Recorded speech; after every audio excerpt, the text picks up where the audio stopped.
आणि ब्रेक नंतर स्वागत. आपण डिस्कशन करतोय, चर्चा करतोय आजच्या फायनल संदर्भात इंडिया वर्सेस न्यूझीलंड आणि यामध्ये काय होणार आहे. काही क्षणामध्ये टॉस तर होणार आहे. आपल्यासोबत सगळे दिग्गज आहेत.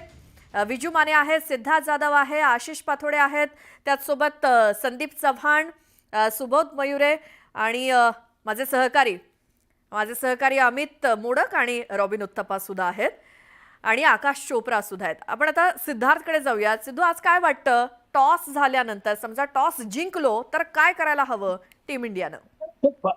बेसिकली आपल्या टीमसाठी टॉस जिंकणं का हरणं काही मॅटर करत नाही. उलट पहिली बॅटिंग आली ती फ्रीली खेळतील 300 बॉल आणि प्रॉपर बॅटिंग करतील. आणि जर टार्गेट सेट झालं तर आपण प्रॉपर चेस करू शकतो. त्यामुळे टॉस जिंकणं हारणं एवढं महत्वाचं नाहीये, उलट चांगलं खेळणं महत्वाचं.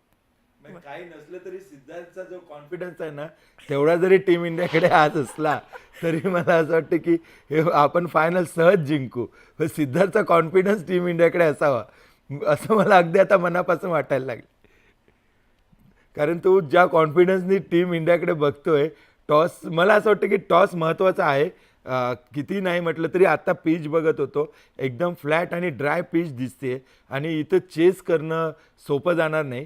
टॉससोबत मला असं वाटतं श्वेता आणखी एका गोष्टीबद्दल बोललं पाहिजे आपण, आणि ते म्हणजे प्लेयर, आणि त्यात खास करून वरुण चक्रवर्ती. मला आपल्या सगळ्या म्हणजे पॅनलिस्टला विचारायचं की काय कमालचा बॉलर आहे, काय कमबॅक आहे. वरुण चक्रवर्ती या प्लेयर्सकडे हे सगळे कसे बघतायत, विजू, आशिष सर्व, की एक कमालचा प्लेयर आपल्याला मिळाला आहे. हा, माझ्यासाठी तो आपला एक मिस्ट्री प्लेअर आहे की अजूनही तो जगाला म्हणा किंवा विशेषतः न्यूझीलंडच्या फलंदाजांना तो पुरता कळलेला नाही. आणि त्याने स्वतःच्या शैलीत स्वतःच इतका मिस्टिरियस बदल केलेला आहे. वरुण चक्रवर्ती काही वर्षांपूर्वीचा, 2-3 वर्षापूर्वीचा आणि आत्ताचा, ह्याच्यातही जमीन अस्मानाचा फरक आहे. त्यामुळे माझ्या मते तो आपला एक ट्रम्प कार्ड आहे. एस आहे. बिलकुल त्याला खेळणं सोपं नाही जाणार. आशिष अजिबातच अगदीच तर, कारण की त्याची जी शैली आहे ना, लेग स्पिन बॉलर, आणि तो ज्या पद्धतीचा त्याचा गेम आहे आणि त्याची जी स्ट्रॅटेजी आहे ना, ती खरंच न उलगडण्यासारखी आहे. त्याच्यामुळे मला असं वाटतं की न्यूझीलंडचे प्लेयर्स जरा थोडेसे चक्रावतील. त्यामुळे मला असं वाटतं निश्चितच तो जास्त पद्धतीने वर्क करेल आजच्या मॅच मध्ये. कारण मला असं वाटतं की मयूर आणि संदीप 2 मॅचमध्ये 7 विकेट, आणि तो आपण याच्या अगोदर असं वाटत होतं की वरुण चक्रवर्ती परत येईल की नाही. टीम मॅनेजमेंटनं त्याच्यावर दाखवलेला विश्वास आणि त्याने येऊन केलेली कमाल, आणि त्याला सुरुवातीपासून उतरवलं नाही, योग्य वेळी उतरवलं. एवढा कॉन्फिडन्स मॅनेजमेंट तर त्याच्यावर पण होतं. अमित, तुला आठवत असेल की जेव्हा या चॅम्पियन्स ट्रॉफीसाठी संघाची निवड केल्या गेली होती तेव्हा वरुण चक्रवर्ती हा 17 खेळाडूंच्या संघात पण नव्हता. पण इंग्लंडचा संघ भारतात आला तेव्हा गंभीर आणि आगरकर यांनी चर्चा केली, रोहितनी वगैरे, आणि त्याला इंग्लंड विरुद्ध वन डे पदार्पण करण्याची पहिले संधी दिली. त्यानंतर यशस्वी जयस्वालला संघातून वगळण्यात आलं, जो ओरिजिनल संघात होता, आणि त्याच्या जागी वरुण चक्रवर्तीला संधी दिली गेली आणि त्यांनी संधीचं सोनं करून दाखवलं.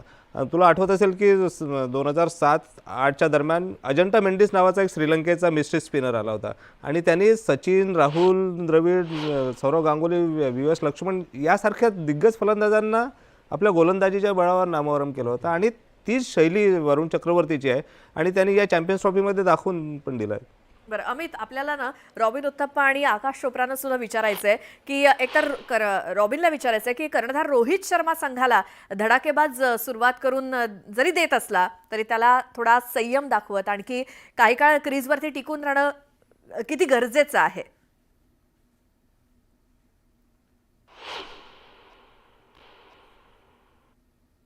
हाँ, अगर मुझे पूछोगे तो मैं कहूँगा हाँ, मुझे लगता है कि रोहित शर्मा जैसे जिसके पास इतना कैलिबर है स्पेशली वनडे क्रिकेट में, उनको रुक के खेलना चाहिए, मतलब थोड़ा समय स्पेंड करना चाहिए विकेट पे. पर उन्होंने चूज़ किया है ये मेथड खेलने को ताकि सबका रोल वो निभा सकें.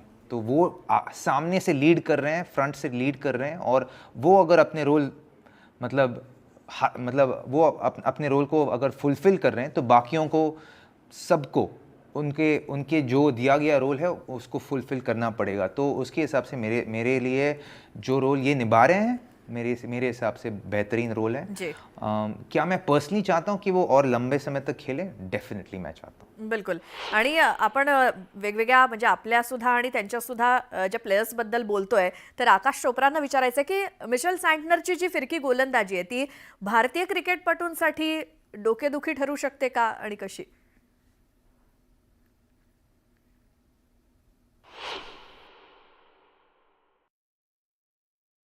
बहुत बढ़िया उन्होंने कप्तानी की है और बहुत बढ़िया वो गेंदबाज हैं। तो मुझे लगता है कि वो हमें अभी भी तंग करेंगे। वो कहते हैं ना कि वो कांटे की तरह चुभेंगे, क्योंकि उनके पास वो क्षमता है। बड़ा धीमा डालते हैं, परिस्थितियों को बहुत अच्छे से इस्तेमाल करते हैं। क्रिकेटिंग ब्रेन उनका बहुत बढ़िया है, तो बड़े अच्छे से इवैल्यूएट करते हैं और जो रोल डिफाइन किए हैं उन्होंने अपनी टीम के बाकी खिलाड़ियों के लिए, वो आपको मुकाबले में दिखेंगे ज़रूर कि ये टीम जो है होमवर्क बहुत अच्छे से करके आती है। और मिचेल सैंटनर इस टीम के, इस ड्रेसिंग रूम के हेडमास्टर हैं, तो मिचेल सैंटनर से तो थोड़ा सा बच के रहना पड़ेगा। बिलकुल. तर या सगळ्या गोष्टी टीम इंडियाला खरंच लक्षात ठेवणं गरजेचं आहे आणि तयारी तर पूर्ण झालेली आहे. आता अगदी काही क्षण या लढाईला राहिलेले आहेत, त्यामुळे आपलेही लक्ष या मॅचकडे असणार आहे. या मॅच संदर्भात या सगळ्या क्रिकेटपटूंबद्दल आणखी बोलणार आहोतच, मात्र एका छोट्याशा ब्रेक नंतर लगेच परत येतोय.